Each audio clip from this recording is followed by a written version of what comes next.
So this is going to be all of the different pieces of doing Crota spliced together.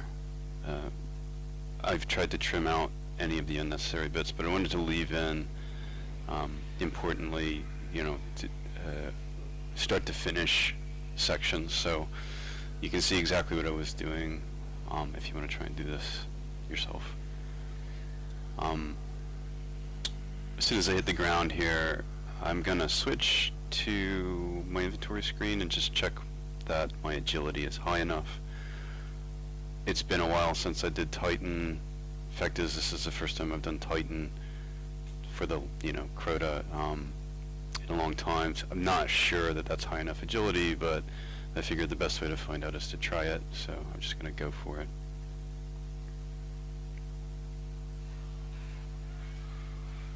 You can see here I don't even bother with these guys, just dodge them.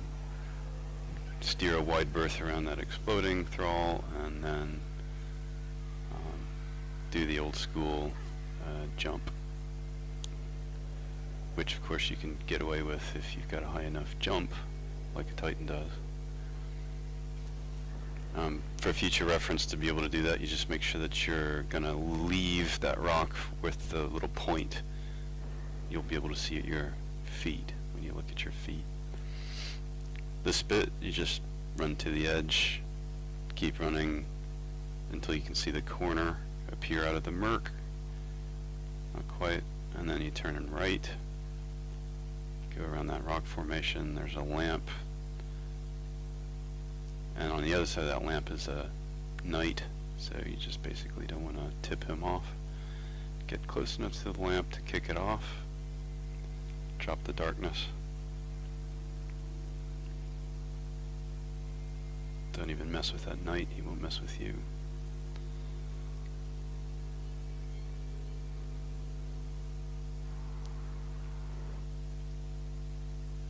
I've done this so many times, you could probably run up the hill with my eyes closed, as I'm sure a lot of you will be sympathetic with. So this part, what I'm doing here is just drop the darkness. I'm going to skip the next lamp to go straight to where the portal is, or the pad is. Hit the plate and then back off to the lamp, drop my darkness again, and then jump into the sort of cheese position, I suppose you might think of it, where the thralls are unable to get to you because their arms are too short or something.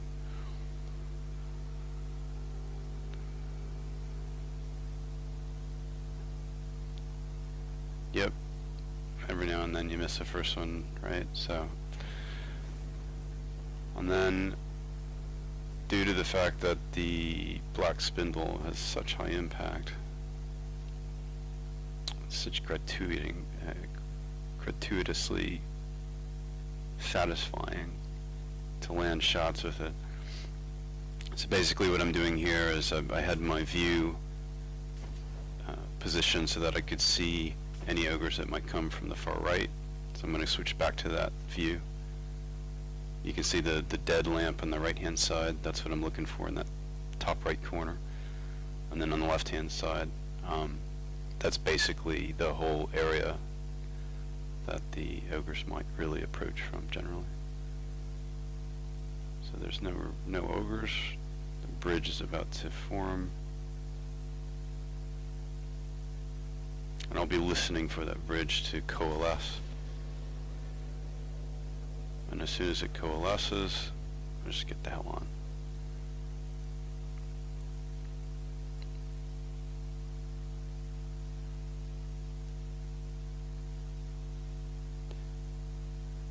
To the best of my knowledge, the wizard, or rather the warlock, can do that same jump from the rock at the second lamp, so you can do it that way. And then of course the hunter has a zillion ways to go invisible and keep the thralls baffled all the way through, so everybody can do this part. By now it's well understood. Right, obviously I had a couple of attempts here, so I just sort of cut all that part out, but basics are I need some high impact weapons because I want to take the sword knight down quickly.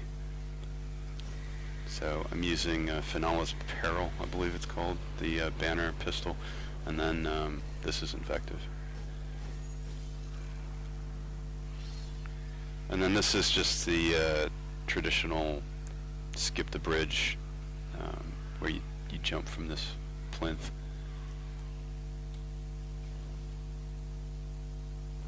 I could have done that jump a bit better, to be fair. I just held the jump in. I got lucky. I guess I could have dumped the sword right there too, but you know.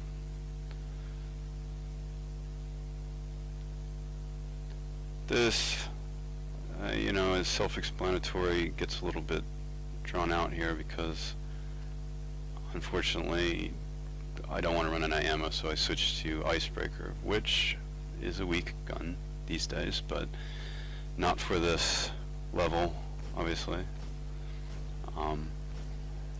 The big benefit, obviously, being that it still generates ammo. As hated as it is by Luke Smith, it's still good for this map.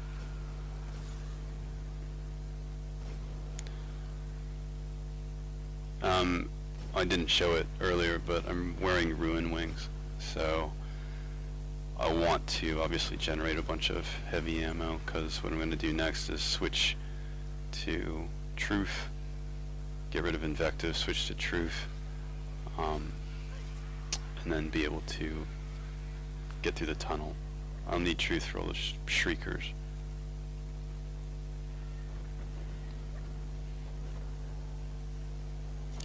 So here we go.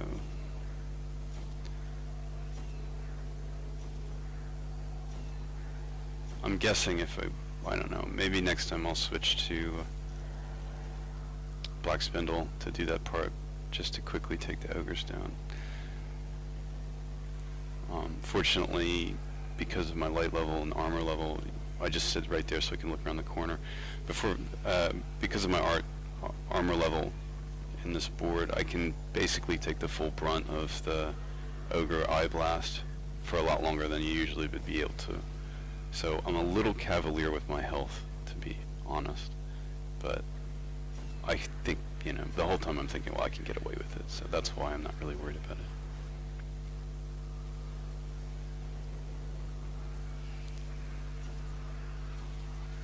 I mean, the biggest problem here is the fact that the thralls keep on standing in the line of sight for that ogre.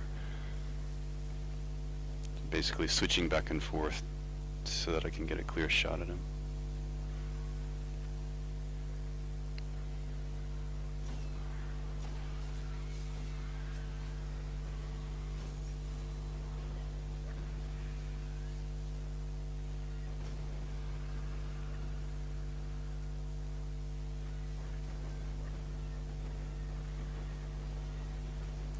Just let my ammo regenerate.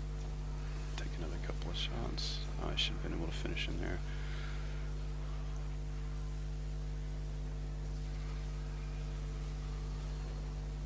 And now I'm concerned that these shots coming in make it seem like the wizard has floated around the corner, but she hasn't.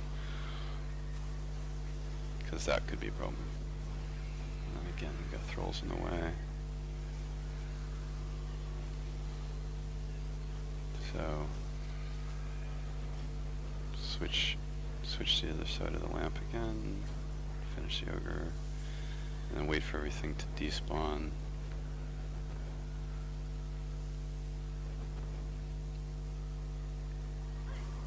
And that's it. Now switch around weapons.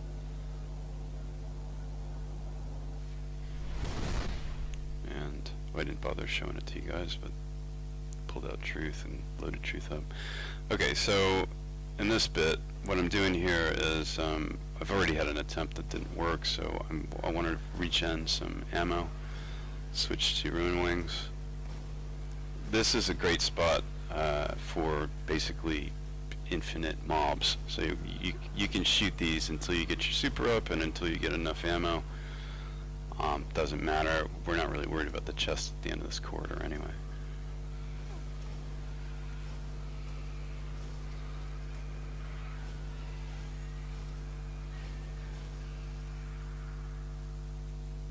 So we're looking pretty good on the ammo. My super's almost up. And that will do.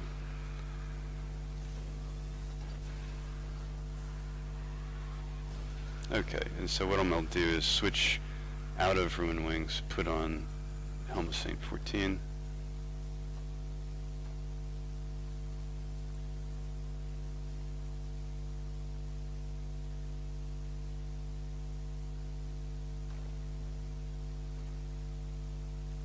And the reason for that is because obviously I'm about to use my bubble, and I want the thralls to be incapacitated when they jump in the bubble, because they will jump in the bubble and I'm going to be hurt. So I knew it was going to soak up a bunch of those purple blasts. Look at that, I'm down to 0, but of course, bang, I've got Blessings of Light, so it just immediately recooks everything. And that's it. What I'm about to do is, I know there's some heavy ammo at the start of that corridor, so I'll be honest right here, I'm not 100% sure what happens when I go back in the corridor, but I wait for everything to kind of like calm down, and then I'm going to switch to the sword.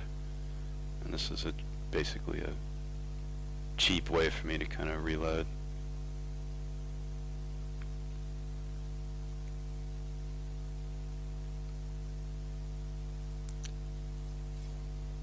I guess it's worth mentioning that it's Raised Lighter that makes all this possible. The next bit. I don't know how you could replicate what Raised Lighter does for you in this next bit without, you know, that sword.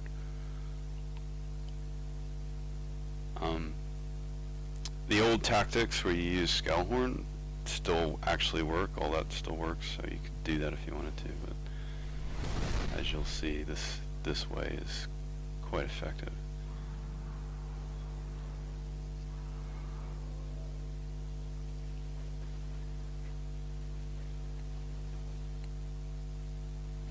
So what I'm doing is the standard sort of get the wizard attention. That knight comes out of the door right there, and then if you're paying attention, that wizard will fly down towards the ground. At that point you can just get her with the sword. Unfortunately this sniper is a bad choice, so I'm going to switch it here in a second, but it takes 4 shots to take down a Shrieker. That's harrowed Yasmin's. It's just not good enough. So I'm going to switch to what is good enough, which is the desk, 1,000-yard stare. Anybody can get that weapon, and it is a great weapon. Same again. Just wait for him to come all the way out, because I don't want to knock him back into the doorway. Bang. Get this wizard. Bang. Switch to the sniper. This one only takes 3 shots. I'm just sort of going to ignore him and get away with it. There we go, got him. So I need to stay on time. So if I slow down and start messing with that knight right at that point, it was a bad idea, and I thought, fuck it, I'll just reload the whole thing anyway.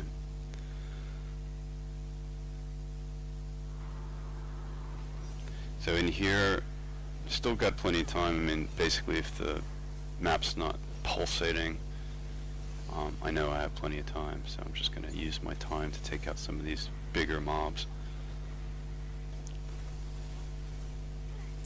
And we're about to see me like get in a bit of a panic, and so I start to kind of not concentrate on my aim, which is humbling. Look at that, miss. Oh, okay. Reload, chance to kind of think about stuff, hit her in the face, better.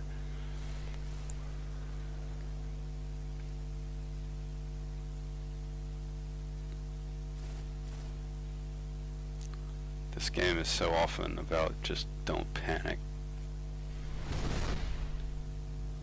Alright, so after running this a couple of times, I realized that you can basically, if you have a bad attempt, you can rerun it from each beginning, and it's nearly identical. And so the way that I've realized is the right way to do this is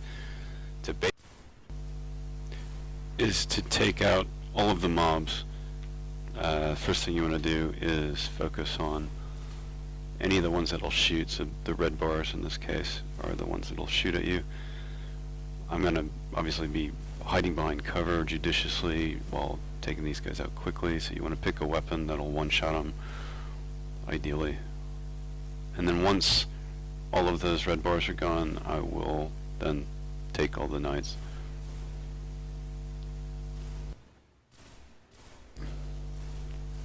It may seem painful and slow, but this allows you to do two things. One is if you have a bad run and maybe you blow your super, this will put your super back up. When you do the way I'm going to do it with the Titan, you only actually need one bubble. So taking out all the mobs at the very beginning of the board will get your super back and you're ready to go. If you've got Ruin Wings, obviously, then it'll also tend to dump some purple ammo for you. You don't need too much purple ammo, but it beats the hell out of popping a synth every time you have to rerun it.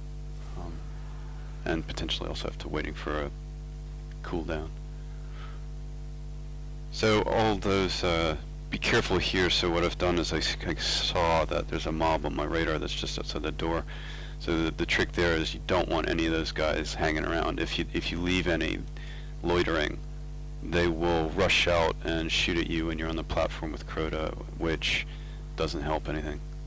So take them all, get them all. And I mess up here, I think, okay, swipe. But I know at this point I've already started Crota's timer, so I'm also sort of more concerned about the timer than I am about that mob, which probably ultimately it was a mistake. I should have killed him. Alright, my health's pretty low, but what I'm going to do is hedge to the right, drop the sword in midair, swipe him. I don't know why my rifle was out. Anyway, I got away with it. 2 hits, dump the sword, straight back to that corner, pop the bubble, turn around, face Crota. He will often chase you into that bubble, so make sure and watch him.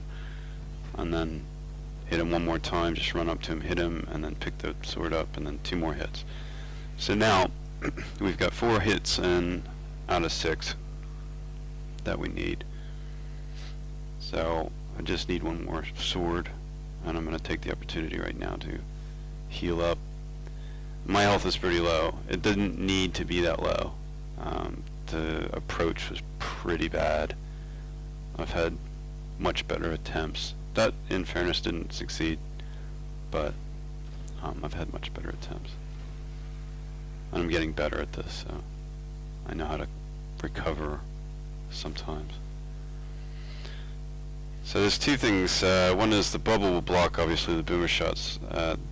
It'll also, you can also put yourself between, or sorry, put Crota between yourself and the boomers on the other side, because the boomer shots will hit Crota and protect you. So if you've nulled Crota, he's effectively a great big lump that's just absorbing boomer shots, so you may as well stand behind it. Which is precisely what I'll do on the next run. And if you got full health, you can take a few boomer shots. So I only need to hit Crota twice. By the time I hit him the second time, if the boomers were shooting anything, I'll just jump off the platform. So I should be alright. I guess worth pointing out that it's useful to have Red Death with you, so bring it. And right now I need Crota to cycle all the way. Right now he's on the far right hand side of the horseshoe pattern that he runs. I need him to run back to the center and then run all the way back away from me to the left hand side.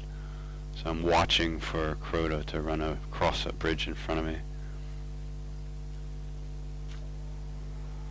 In the meantime, I also need to keep an eye on that sword, because we need that, obviously. And I can see him here, and you can plainly see him run to the far side of the doorway and take a right to take cover from me shooting at him. You can see Crota has left. He had cycled back to center, and now he's at the far left, which is the spot where I need him to be. right before he goes back center. So on the next move, I'm going to attack him. Right now, it's sad to say, I've forgotten that the knight has run across to the other side beyond that door and has taken refuge around the corner on the right. And what I'm doing is that red blip on my radar has got me a little bit nervous, and I'm sort of just floating around looking for the knight and seeing the red blip on my radar and then looking for the knight, and sort of cycling back and forth between anxiety of not exactly knowing where the knight is and sort of having half an eye on being blown up by a boomer or something like that. So I think for future runs I should probably be a little calmer. Alright, so I know the knight must be on the other side, so just run for him. And this is the rinse and repeat phase. So hug the right, drop the sword, swipe, pick up the sword. I missed him on the first one, right? So second swipe, bang, done. You can see all the boomer shots coming in. They just hit Crota because I was on the far side of that platform. And that's it, guys.